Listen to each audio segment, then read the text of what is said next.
The panic wasn't loud. It didn't need to be. During the Cold War, fear lived in people's pockets, in the silent weight of canned food, in the rattle of makeshift tools, in the desperate belief that an ordinary household could outlast nuclear fire. This is the part of survival history most textbooks skip, the raw, nerve-tight truth of what civilians actually stuffed into their doomsday kits. And trust me, some of these items will stun you. Because once you see what people relied on, you understand exactly how close humanity came to the edge. Let's step inside the kits built by everyday men and women who were convinced their next sunrise might be their last. No fluff, no filler, just the real gripping essentials people clung to when apocalypse felt like a ticking clock. After World War II reshaped the world, the Cold War injected a new kind of tension. Not the trench mud bayonet kind, the silent, invisible threat of radiation. The fear that a single siren could split your life into before and after. Governments built public fallout shelters, but many civilians didn't trust those concrete boxes to save their families. Instead, they built their own kits, private, personal vaults of desperation. And what they packed tells a story, not just about survival, but about psychology, hope, and raw human instinct. Food was priority number one, but not fresh food. People stocked canned goods with a kind of religious devotion. Meat, beans, tomatoes. Anything sealed in metal became treasure. Some families even stored mountains of powdered milk, convinced it could keep children alive for months underground. Taste didn't matter. Nutrition was secondary. What mattered was storage life. That was the mindset. Prepare for months with no sunlight, no stores, no normalcy. The most shocking part? Many families packed far more food than water, not realizing the human body could go weeks without solid food, but only a few days without hydration. It showed a harsh truth. People were prepping for famine, but not necessarily for science. Civilians feared radiation deeply, yet most didn't understand it. Early doomsday kits often included completely useless items, like lead ornaments or metal coins, believed to block radiation if held close to the body. Some people even wrapped their kits in tin foil, thinking it would bounce away fallout like sunlight off a mirror. But others got smarter. Survival guides in the 1950s promoted hand-crank Geiger counters, radiation dosimeter pens, and crude homemade shielding. Families would store bricks, sandbags, even stacks of books in basements to use as improvised walls. A surprising number of kits included chalk, used to mark safe versus unsafe zones and keep track of fallout dust. It wasn't perfect, but it was resourceful. Water was the true lifeline, and yet many kits treated it like an afterthought. The people who understood survival stocked glass jars, metal canisters, even sturdy soda bottles filled before the crisis. They stored purification tablets, iodine drops, and in some cases simple cloth filters. But the most unexpected inclusion? Coffee filters. Not for coffee. No one expected luxury in a bunker.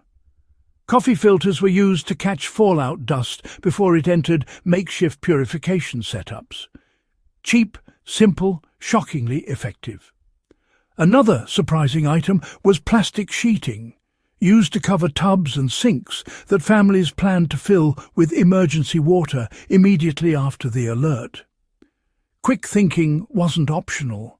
It was survival. Most people assumed the apocalypse would be cold. They weren't wrong, but it was the wrong type of cold. Fallout shelters were cramped underground rooms with no power and no airflow. Temperatures often dropped to bone-stiffening levels at night. So civilians improvised. Candles were common, not for romance, for heat and light. But the smarter kits included something better: chemical light sticks. They stored for years. They didn't produce dangerous fumes, and they didn't require matches. Some families added crank-powered lamps to avoid using precious fuel. Others packed mirrors to reflect light and brighten cramped rooms. One of the strangest items often found in these kits was aluminum foil, used to create reflective panels that amplified dim light around a shelter. It sounds odd, but in total darkness, a scrap of foil could feel like salvation. Survival isn't just about food. In the tight, humid, bacteria-friendly environment of a bunker, hygiene could decide whether you made it out alive. That's why so many Cold War Doomsday kits included bars of soap, buckets, chlorine bleach, plastic bags, and even makeshift toilet seats placed over simple containers. People packed razors to prevent lice outbreaks, toothbrushes to avoid infection, towels to dry sweat that, in a closed space, could grow mold. One of the most creative additions? Baking soda. It was used as toothpaste, as deodorant, as cleaning detergent, as a way to stop mold in its tracks. A basic box became a survival multi-tool. First aid kits exploded in popularity during the Cold War. People packed dressings, alcohol, cotton balls and salves. But the deeper fear came from radiation burns, so civilians stashed ointments, soothing balms, and even homemade salve recipes passed down from family to family. The most serious preppers included surgical blades, suture kits, and heavy bandages. Not because they were trained, but because they feared being cut off from hospitals. Survival manuals even circulated step-by-step wound closure instructions, turning ordinary families into makeshift medics. It was grim, but fear drove people to prepare for the unthinkable. This part often gets buried in sanitized history books. Many civilians prepared for more than fallout. They feared chaos, looting, lawlessness. So some doomsday kits included hunting tools, slingshots, heavy household tools used as weapons, and even steel pipes for protection. People genuinely believed that if society collapsed, they would need a way to defend their families underground. Whether it was realistic or not, it reveals the psychological battlefield civilians lived on every single day. Not everything was doom and danger. Buried among the canned food and iodine were traces of humanity. People packed playing cards, books, crayons for children, notebooks to document their experience, hand-sewn blankets, even family photos. These weren't survival tools. These were survival anchors. They kept people grounded, hopeful, human. In many ways, these small touches mattered as much as food or water. The Doomsday Kit wasn't just a box. It was a mirror of the Cold War world. A world that survived World War II, only to stand on the edge of a new kind of extinction. Civilians weren't preparing for storms or blackouts. They were preparing for the end of the world. Their kits reveal a truth we still feel today. Survival isn't just about equipment. It's about mindset, grit, adaptation, and a stubborn refusal to let fear win. And that's why studying these kits matters. They aren't relics, they're reminders.